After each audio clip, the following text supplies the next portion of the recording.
I don't know if you're going to be able to see anything looking out the back door. The snow is just pouring in. I don't know if snow just pours, but blowing in from the north.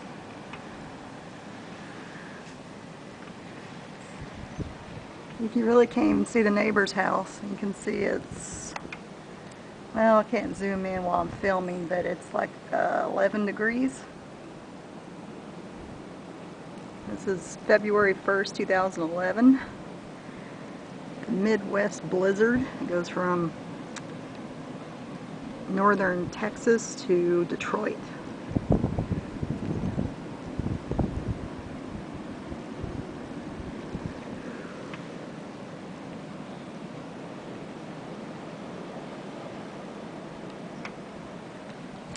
You hear the wind, and that's all you can hear.